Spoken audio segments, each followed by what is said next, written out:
Sa nakaraang video, binisita ni Oliver ang kanyang kapatid na si Prince Roon.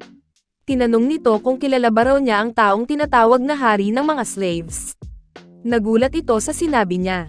Ang tinutukoy raw ba nito ay ang taong tumutulong sa mga slaves at immigrants na makatakas, ilang taon na ang nakalipas. Hindi naman ito matanggap na ang gaya niyang magnanakaw, ay tinatawag na hari. Ibinalita nga sa kanya ni Oliver, na nahuli na raw ang taong yun. Pero, bago natin ipagpatuloy ang kwento, shoutout muna sa inyong mga nanonood ng ating series.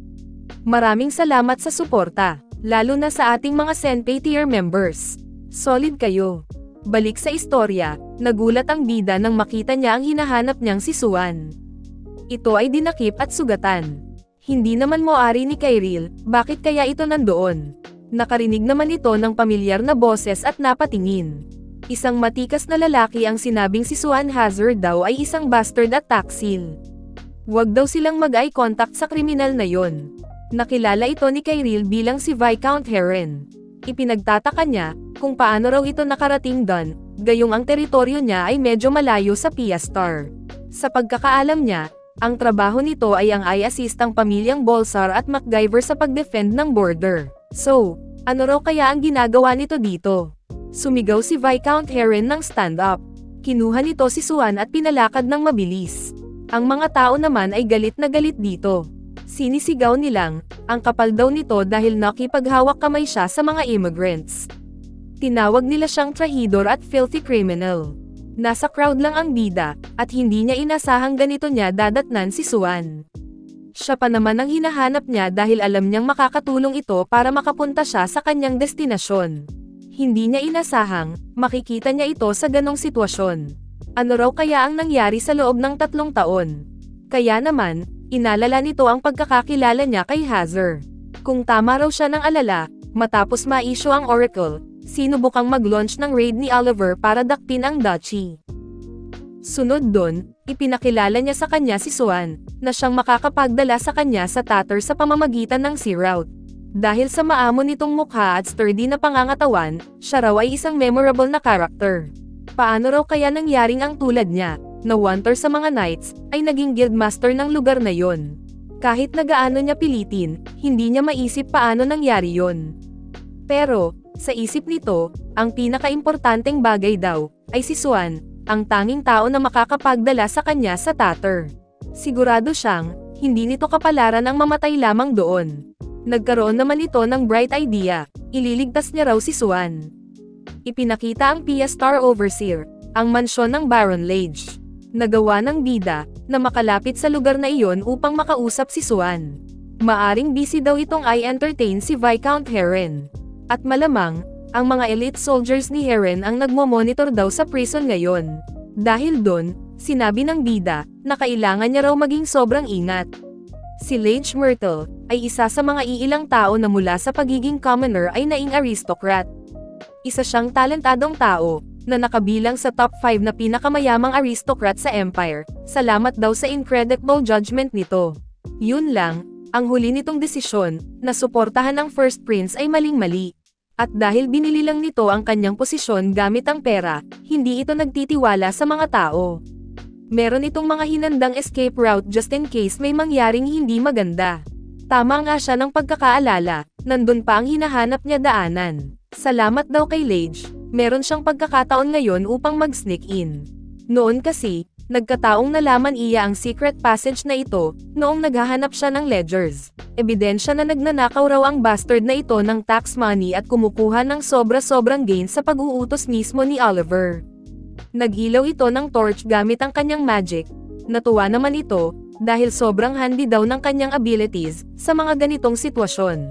Hindi naman kinaya ni Kyril ang amoy sa baba, sobrang baho daw. Maaring ito raw ang malaking imburnal na dumadaloy sa Piastar. Hindi man daw ito Imperial Palace, pero nakaka-amaze na makakita ng malamaze na emergency exit gaya nun dito. Nakita naman ito ang vent na nakakonekta sa ceiling ng underground prison. Kung matanda na raw siya ngayon, hindi niya kakayaning makapasok pa dito. Buti na lang at bata pa siya ngayon. Kasyang-kasya pa siya dito. Makikitang bantay sarado ng guards ang prison cell. At nandoon nga ang hinahanap ng bida na si Suan Hazard at nakahiga. Maaring wala na raw ito sa tamang pag-iisip. Ni hindi nga raw ito santo, pero bakit niya naisip ang gawin ang bagay na iyon, sabi ni Suan. Tinawag niya ang kanyang sarili na ignorantful. Pinatahimik naman siya ng guard doon. Kaya napatahimik ito.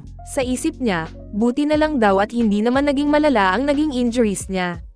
Ngayon, susubukan niya ng tumakas doon.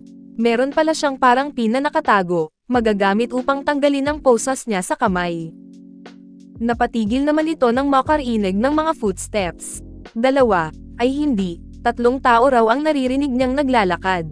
Ang isa raw ay ang guard, ang isa ay knight. Pero sino daw ang huling tao na kasama nila? Inutusan ng guard na tumayo si Suan at kahit na injured pinilit nitong sumunod sa iniutos sa kanya. Sinabi ng guard, na ang taong ito raw, ay matagal na siyang inaasam na makilala. Nakasilip naman si Kyril mula sa isang maliit na butas.